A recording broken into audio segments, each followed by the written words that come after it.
हाय दोस्तों, फिर से हाजिर हूँ एक नई वीडियो के साथ। अगर ये वीडियो आप देख रहे हो तो आपके लिए काफ़ी यूजफुल होने वाला है। और इस वीडियो में आप सीख पाओगे कि पहाड़ों पे या घाटों पे गाड़ी कैसे चलाया जाता है। तो अगर आप पहली बार मेरा ये वीडियो देख रहे हो तो सब्सक्राइब का बटन दबा दे, साथ ही बेल आइकन का घंटी दबा दे, जिससे मैं कोई भी नया वीडियो डालूँगा वो आप तक पहुंच जाएगा।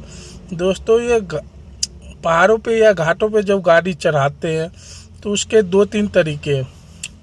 पहला तरीका ये होता है कि आप सिंगल रोड पे चला रहे हो तो उसमें अलग तरीका है। अगर 4 लाइन पे चला रहे हो तो उसमें अलग तरीका है। अगर 6 लाइन में चला रहे हो तो उसमें अलग तरीका है। तो इस वीडियो में बात करते हैं सिंगल रोड पे, जहाँ एक ही लाइन होता है जाने के लिए और एक लाइन होता है आने के लिए। तो एक ही रोड पे आना जाना दोनों होता है। तो इसमें क्या होता है कि आपको गाड़ी चलाने का तरीका अलग होता है। अब जैसे ये वीडियो है, यहाँ पे काफ़ी मोड़ है। अगर सामने से कोई गाड़ी आ रही है और मैं इसको गाड़ी को चढ़ा रहा हूँ तो इसमें रिस्क क्या होता है कि सामने वाले गाड़ी का ब्रेक लगेगा कि नहीं लगेगा। तो इससे पहले मैं आपको एक ध्यान देने वाली बात बता रहा हूँ कि घाटों पे चढ़ाई के समय ब्रेक सही लगता है, लेकिन आप उसी डाउनिंग में, मतलब नीचे जब पहाड़ आप ही जैसे ये गाड़ी चढ़ा रहे और सामने बस से जो गाड़ी आ रही है उसके लिए डाउनिंग होता है। तो डाउनिंग में ब्रेक क्या होता है, कम लगता है। तो इसलिए हमेशा ध्यान रखें कि आप कभी भी आप दूसरे लाइन में गाड़ी को लेके जाते हैं तो ये देखें कि सामने से कोई गाड़ी आ रही है कि नहीं आ रही है। अगर आ रही है और फिर भी आप उस रोड में गाड़ी चला रहे हो तो उस गाड़ी में ब्रेक लगने की संभावना क्या है, ज़्यादा है या कम है, उस पर डिपेंड होता है। जैसे ओवरलोड या बड़ी गाड़ियों में ब्रेक कम लगती है और छोटी गाड़ी में ब्रेक ज़्यादा लगती है। तो ये ध्यान देने वाली बात है। और दूसरी बात है कि जो पीछे से कोई भी गाड़ी आए तो उसको ओवरटेक करने देना है। ये नहीं कि ओवरटेक कर रहा है तो आप अपना स्पीड बढ़ा लो, उसको ओवरटेक करने ना दो।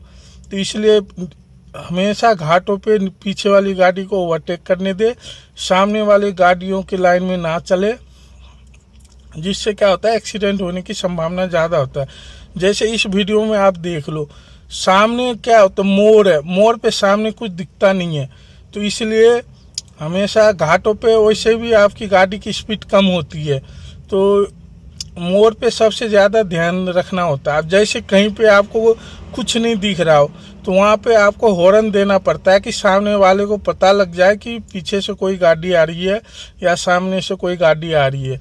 अगर आपको रिटर्न में उधर से हॉर्न लगता है तो आप अपनी गाड़ी को रोक ले या धीमा कर ले, क्योंकि बड़ी गाड़ियों में ये टर्न एक लाइन से नहीं होता है, दोनों लाइन में आपको गाड़ी ले जाके तभी टर्न कर पाओगे। तो ये वीडियो कैसा लगा दोस्तों, कमेंट करके ज़रूर बताएं। अगर इस वीडियो के ज़रिए आपको कुछ जानकारी नहीं मिल पाया हो तो वो भी कमेंट बॉक्स में कमेंट करके लिखें, जिससे मैं ताकि कोई भी दूसरा वीडियो बनाता हूं तो उसमें आपको उस चीज़ की जानकारी दे पाऊँ।